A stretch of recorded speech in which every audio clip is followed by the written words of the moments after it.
Once upon a time, there was a most unusual girl who one night was fetching a pail of water when she fell into a well. Down, down, down she fell. And then silence. But in this timeless space, she laid, when suddenly her eyes fluttered and she breathed shallowly, awakening. The girl sat up and composed herself slowly when she started to feel the warmth of a coming dawn. Suddenly, above her, she hears the sound of racing horses and the merry cheer of the sun. The girl turns just in time to see the embarking of a new day, Helios on his ride.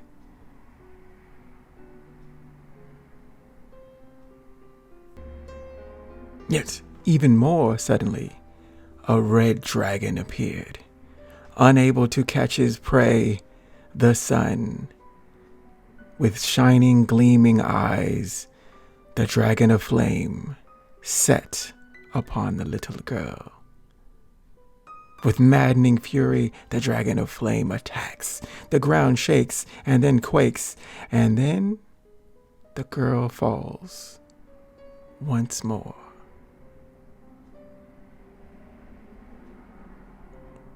Right upon the gathering of a most unusual group, the jinn, the girl landed upon their dining table. The cadre of jinn could see the little girl was most unusual, so they scooped her up and hurried to the king. "This will not do. This won't do at all," thought King Yama. King Yama showed a special path to this unusual child and sent her upon her way. Leaving King Yama and the jinn, the girl walked a long, long cave filled with the bones of strange and terrible beasts. The girl exited the Nidhogg's maw and witnessed a most startling sight. Hell Thanatos, one not quite alive and yet not quite dead. He stood silently, making an approximate smile, gently pointed upward. Thank you," said the little girl, before quickly ascending Yggdrasil as Hell Thanatos calmly looks on. Up and up the little girl climbed for quite some time before a tremendous gate blocked her path. She pushed and she pushed, and then she pushed and she pushed with all her might, and the gate of Tartarus opened. Taking 3 steps, the girl was assaulted by Tartarus's gate's 3 guardians. Cerberus prepared to pounce when suddenly, "Stop!" spoke an old crone. Cerberus sat at the ready as the little girl was inspected thoroughly by the waning crone, who touched her hair, her face, her skin, cackling, "You do not belong here."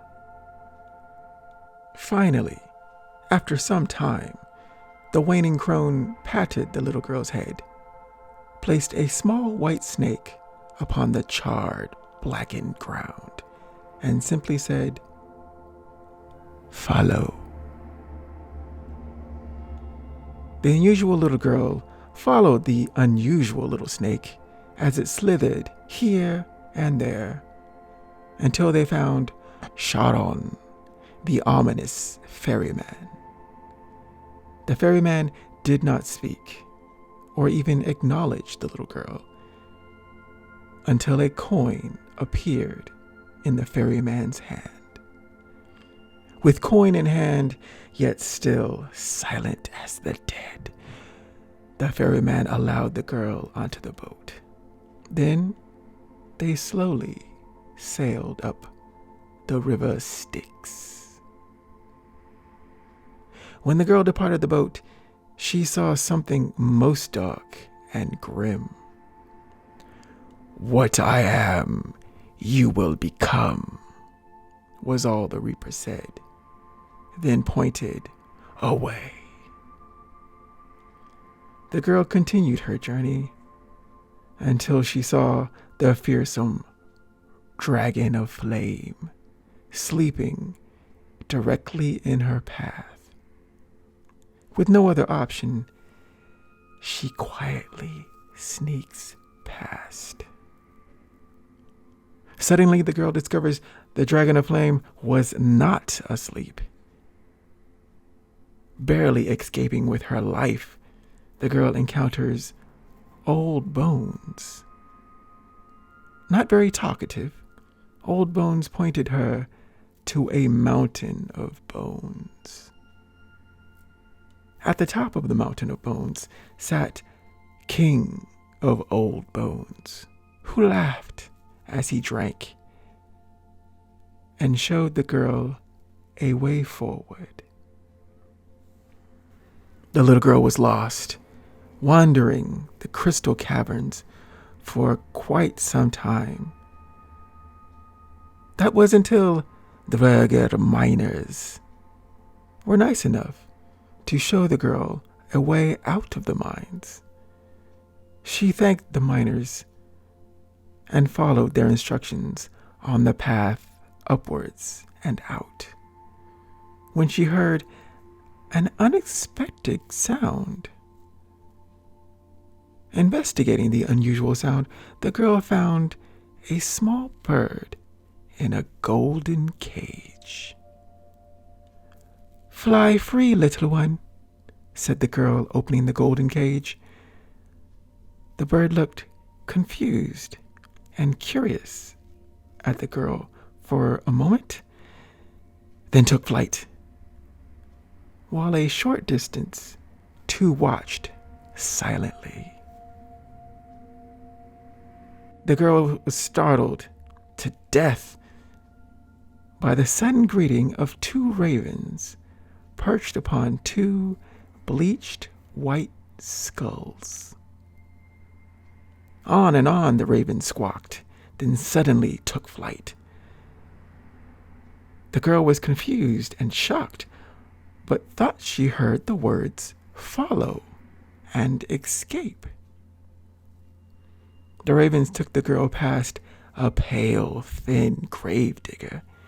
He stared at her silently, but the girl kept her distance and quickly continued on. The three continued onward and upward. The ravens were very, very talkative, telling the girl about their thoughts and memories. The three walked the deep undergrounds. The girl and the two ravens began to hear strange voices. When in view of pale firelight, they came upon three goblins. "All hail," said the goblins, who seemed to know who or even what this unusual little girl was, and knelt in reverence. "Please stay for supper." The goblins were jovial and kind, said one of the goblins, holding a single white rabbit. The girl stood shocked and appalled. Then before she knew it, she grabbed the white rabbit and ran off into the darkness, having only chattering and shouting behind her. The girl finally collapsed after running until her legs gave out. The white rabbit seemed to thank the little girl for saving her from certain death. The little girl and the white rabbit continued until a cramped path opened to an underground waterfall cavern. The two walked to the water's edge. Then the little girl sees something slither from the corner of sight. What was that? The girl and the white rabbit crept to the water's edge and peered over just to see a water dragon peering back at them. The unusual little girl, the white rabbit, and the water dragon became fast friends, all relating their stories on how they came to be here in this moment. Then crash, bang, boom, the wall shatters and reveals the dragon of flame, covered in lava and flames.